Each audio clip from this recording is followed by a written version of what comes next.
Oh, hey, look, it's another Alien ripoff. How many of these things did they make back in the 80s anyway? Welcome to Sick Flicks, where I take a deep dive into the cinematic sewer to help you embrace your inner gore geek. I'm Mike Bracken, aka the Horror Geek, and today we're tackling Alan Holzman's Alien ripoff, Forbidden World. Although, to be completely accurate, this is actually the longer cut of the film, which was titled Mutant. Whatever you call it is irrelevant because this is another in a long line of Roger Corman knockoffs of more popular films. Holzman originally wanted to make a sci-fi Lawrence of Arabia, but Corman knew that would be pricey, so Holzman settled for an Alien knockoff instead. Talk about lowering your standards. Anyway, this one has everything you'd expect in a New World Pictures cash-in. Recycled sets, recycled footage from other movies, a cheap-looking monster, and gratuitous nudity. That it also has a lead character named after cheese is just a bonus. But enough about that. Can Forbidden World eat enough space scientists to earn a coveted 5 barf bag rating? Let's get to the gore and find out. Oh, and before we get started, today's video is brought to you by patrons Chris Maldarelli, Nicholas Poma, and Gargus. If you'd like to sponsor some videos and free me from the shackles of YouTube's tyranny, you'll find a link to my Patreon in the pinned comment and description below. Seriously, every bit helps keep the show rolling. And now, let's get bloody. We fade in on a New World Pictures card. Yep, we're headed back to Corman-Vania, kids. Not gonna lie, they probably spent more on this logo animation than they did on the creature effects. Haha, look, it's a Member's Mark Cylon from the original Battlestar Galactica. Glad to see we started ripping off other things early. I will say, I thought this movie was just another cheap low-budget Corman cash-in, but the Beethoven on the soundtrack has me reconsidering. I mean, I'm not sure if this robot is off to exterminate a bunch of meat bags or if he's just looking for Grey Poupon. Pardon me, do you have any Grey Poupon? Apparently, he was just settling in for a quiet dinner. This human looks undercooked. Probably better crank up the heat. Is this editor drunk? Is this movie trying to tell me something subliminally? What the hell is going on with these cuts? I mean, this might be the best way to watch this movie. Just hyper-edited clips of moderately interesting things from other films. Well, looks like Bob's broiled enough. Let's take him out of the oven. It is our ex-quarter. There's a pack of sea raiders on our tail, sir. Oh, come on. That's like Twiggy's voice with less bass. Do you kids even remember Buck Rogers with Gil Gerard? Christ, I'm old. Spaceship battle footage courtesy of Battle Beyond the Stars. Remember, kids, recycling is important. You know how you know this is a Corman sci-fi horror flick? When there's an insert scene of someone flipping lighted buttons. You sank my battleship, Maverick! Also, why is this dude so sweaty? Is pushing buttons this physically demanding? Starting to think the crew of this ship forgot to pay their electric bill. I mean, this is pretty dark. And a whole lot of pew-pew in this movie so far. And after all that, we get some exposition. It's bad news, sir. We're being diverted. This guy has the same reaction to the movie I'm having so far. How sweet. Maybe we're warping into 2001, A Space Odyssey. Man, I sure wish I was watching 2001 right now. No such luck, though. Looks like we warped right into Mutant, the extended cut of Forbidden World.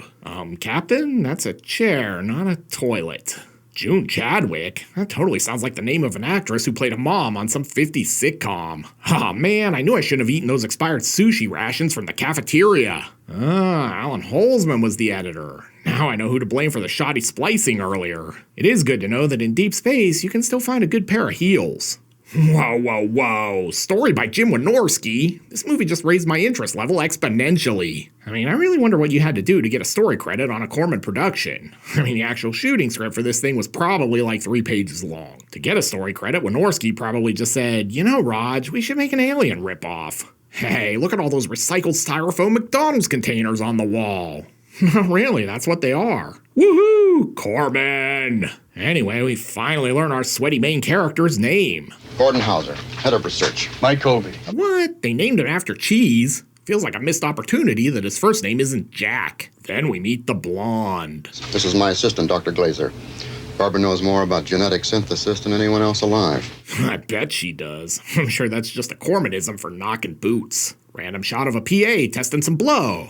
Oh yeah, that's the stuff right there. Pure Colombian. In the future, no one can figure out how to make a doorway for 2 people to pass through side by side. And since we're walking through boring hallways, might as well kill some time with some exposition. Our objective is to create an extremely productive, entirely new food source. Great, they're making Soylent Green in space. If you guess these people are about to become a food source, go ahead and give yourself a screenwriter's credit. Hey, watch where you're going, jackass! In space, you get your very own fancy pink velour loungewear, apparently. I'd say he hated to see her go, but he seems to be admiring the view. So basically, they had money for one light in this scene, and director Alan Holzman made the brilliant choice to go with a hair light instead of a key light. Look out, John McClane is spying on them. I'd blast the movie for the blue filter mid-afternoon here, but it's space. Seriously, they must have spent like $2 on lights. This movie is darker than Todd Solondz Happiness. But at least Mike Cheddar here gets to meet more potential monster alien fodder. And all this carnage wasn't caused by the staff. Really, how weird would it be if it was? Total Event Horizon shit. Wasn't staff, Colby. Something got loose. But they've already captured Subject 20. Guess old Mike Havarti here can head off for that R&R after all. Hey, wait a minute. This looks like an early version of Uncle Frank before he was fully recombobulated. After a bunch of science jibber-jabber, Family Dollar Heather Locklear weighs in on potential metamorphosis options for the creature. Don't expect a butterfly. I don't know, it'd be kind of funny if it was a giant murderous butterfly, like Mothra. Officer Mike Munster has ideas to kill it, but the doc's not buying it. Look here, Pepperjack, we spent a lot of money developing this giant man-eating brainstem. Mike Gouda here isn't buying what the doc is selling, though. That thing is trouble. I can smell it.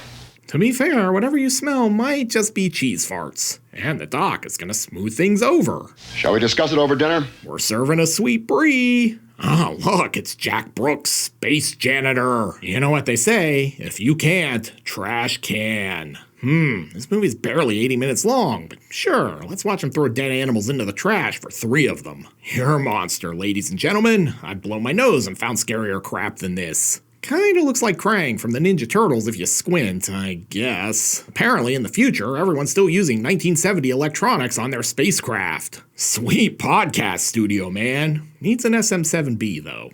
This dude's like a young Peyton Manning. Look at that 16 head. Anyway, he goes to check on our subject. I can see your medulla oblongata. Well, this is very Lovecraftian. I'll give it that. But wait, it gets worse. What the hell is this? Peyton's about to audible to closing the door on this thing, but surprise, it's a facehugger. How did they not get sued by Ridley Scott and Fox? And now he's trashing the place like he just won the Super Bowl. I don't know, I think having this thing attached to his face makes him look better.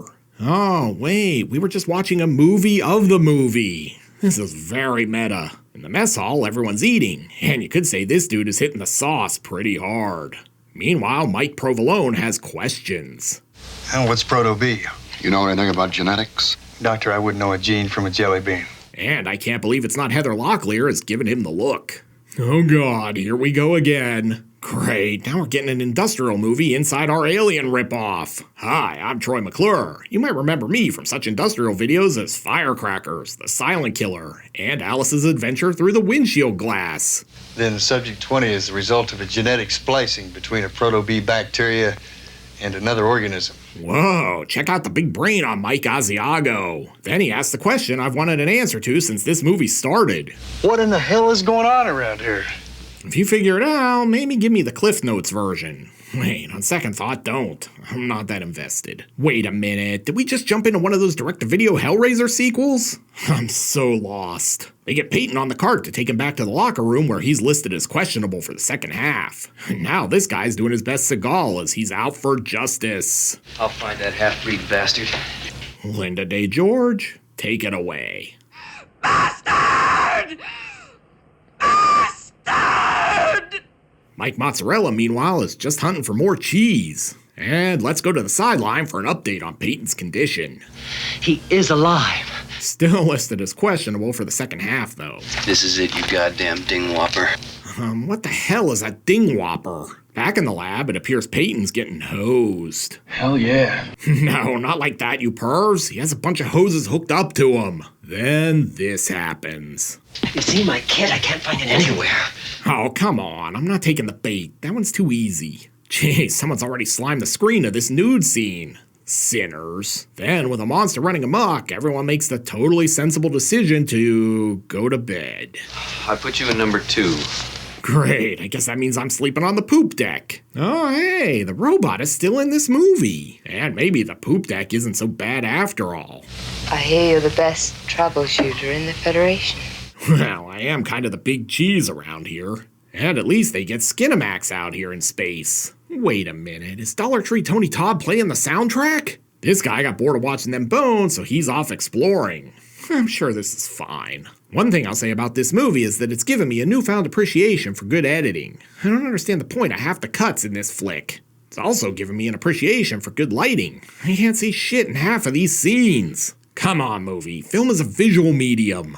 And our guy gets eaten. At least I think he gets eaten. This one has the double whammy of being poorly lit and intercut with a sex scene that has nothing to do with this. So just take my word for it. You can't see much of anything anyway. Back in the lab, we're shooting this scene from the closet.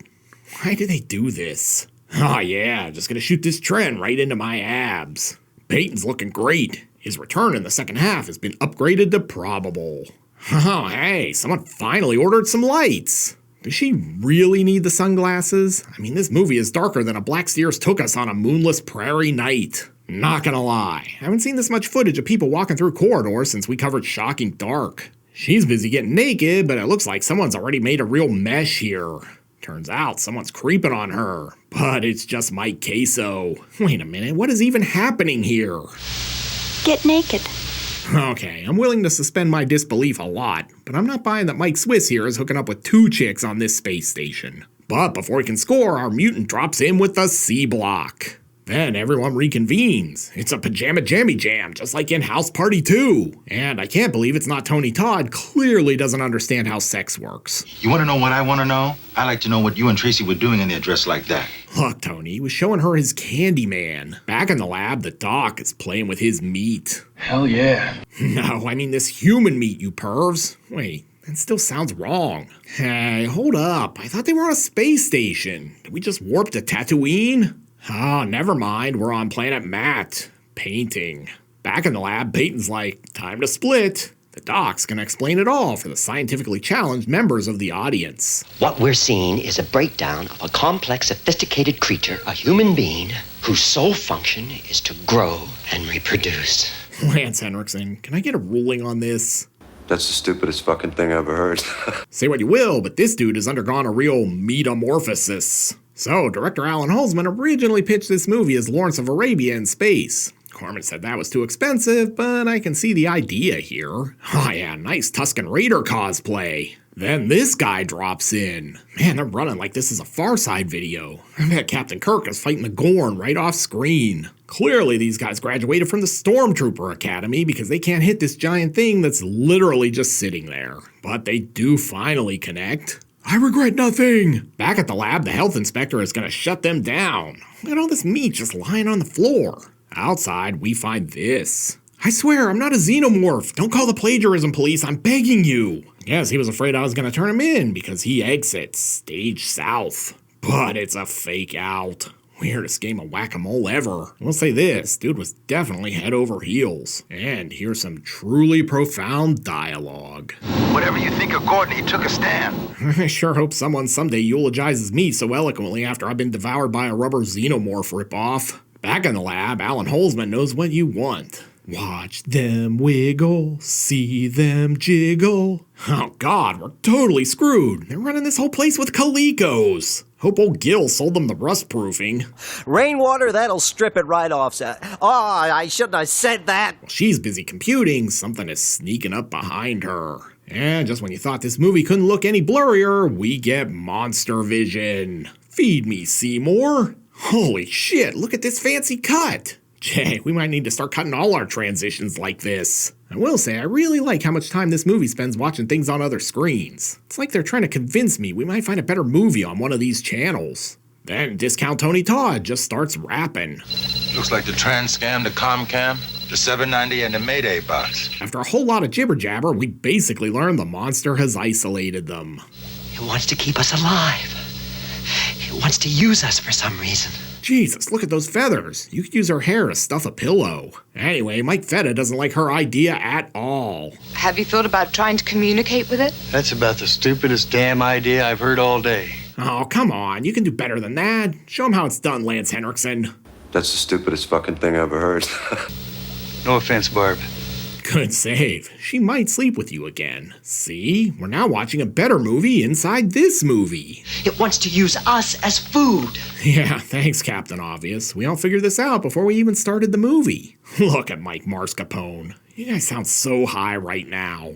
Also, sweet scarf. He looks like the 5th Golden Girl. Oh, hey, Chief Science Jerkwad is back. He looks fantastic. Alright, I'm gonna give you some Winstrol. Won't help with the pain, but at least you'll be jacked for your funeral. But before we get to that, let's get an exposition diagnosis from our doc. Is a genetic fusion of a proto-V cell and a human being. Jesus, it's like the costume department went, we need to spruce this outfit up. Let's wrap a beach towel around his neck. Anyway, these guys have basically been playing Victor Frankenstein and created this monster. But who cares about that? Because we got a 2-girl shower scene to get to. It took Holzman almost an hour to figure out that all of this dull exposition is a lot more interesting when delivered topless. Better late than never, I guess. And sure, there's a man-eating monster running amok on this ship, but we should totally just walk around in short robes. That way it will be easier to get naked when you get devoured. You can practically hear Alan Holzman off screen. Alright, now walk back down this hallway in the opposite direction. I'm gonna get this thing to 80 minutes somehow. Are you okay? You sure you want to go through with this? Why does this dialogue sound more like 2 drunk college chicks about to make out than about killing a space mutant?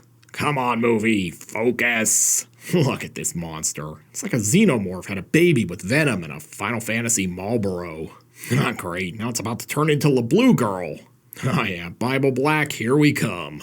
Let me slip into something more comfortable, like you. It's nice, they're getting to know each other. He's clearly asking a lot of probing questions. And I guess that's a no on the whole coexisting thing. Since the seduction didn't work, we might as well try the guns. But before they can start blasting, the doc shows up with some news. Mutable metastasis. Delicate. A quick, ugly finish. So basically, he can shoot it with cancer. That's way more inventive than I expected, if we're being honest. Why is Discount Tony Todd climbing in here? Clearly he has a screw loose. I'm amazed he's made it this far in the movie, but I'm guessing he's not gonna live to see the end credits. Oh great, it slimed him. Told you he wasn't gonna make it. Mike Ricotta is like, damn, he only had 3 more days till retirement too. Then the doctor gets a taste of Pimp Tentacle. Pimp Tentacle, that might be our first of those. Someone make note of that. I will say I'm glad they brought Twiggy along to do absolutely nothing at all in this movie. Tracy then makes the always wise decision to go off on her own. Looks like Uncle Frank is going to need more blood to get back to full strength. But he's definitely down to lend her a hand. Even in undeath, dudes will still try to cop a feel. Anyway, Doc's got cancer and he wants to feed his tumor to the mutant. Things are about to get gooey. Cut me, Mick! Given that Mike Gorgonzola is doing the cutting, I sure hope he brought his soft cheese knife. Tracy's on the run, but surprise, here's the mutant. Oh, hi there. I'm kind of surprised the doc is willing to give up his tumor. I heard it had really grown on him. I'm guessing the prognosis for this guy is pretty bleak. I'd be amazed if he even had 2 more weeks left to live after this. And hey, Tracy's gonna meet back up with the rest of the climax. Oh god, this is like that psychic surgery in Beyond Evil. And Cal's dead. Listen to that melancholy music. Amazing. But there's no time for grieving. We've got Monster Sign! Don't worry, Mike Blue Cheese is gonna cram that tumor where the sun don't shine. I can't shake the feeling that this climax would be a lot more exciting if I could actually see what was happening. Smile, you son of a... Puking xenomorph. I did not have that on my bingo card. Remember me as I lived, probing you humans with my tentacles. Alright, who wants fondue? And since we need to pad the runtime by a few more minutes, let's rewatch the movie in disjointed flashbacks. Hey, remember 10 minutes ago when the doc was shooting stuff? Those were good times. I'm not even joking, we're literally watching the clip version of the movie here. So basically, the movie is telling me I just spent 82 minutes watching a movie I could have experienced in like 120 seconds. Thanks. And funky closing music. I need a swerve or a freeze frame, but all I get are credits. Boo! So what have we learned from Mutant, aka Forbidden World? Well, for starters, that I can rattle off the names of a lot of cheeses. We've also learned that making a good Alien ripoff is a lot harder than it looks. But enough about that. Can Forbidden World mutate itself into a 5 barf bag rating? Let's go to the gore card! In terms of gross anatomy, this one delivers. We're treated to plenty of people turning into goo, tumors, tentacle probing, alien puke, and plenty of general ickiness. The film is often too dark to see things, but the gore is really quite impressive given the low budget. Because of that, I'm happy to give Forbidden World a 4 barf bag rating. This one is definitely a sick little flick. Looking for another movie with gooey alien shenanigans? Then be sure to check out my review of Extro. You'll find a link here on the screen. I'll meet you over there. Until next time, I'm Mike Bracken, aka the Horror Geek, bringing you all the splatter that matters.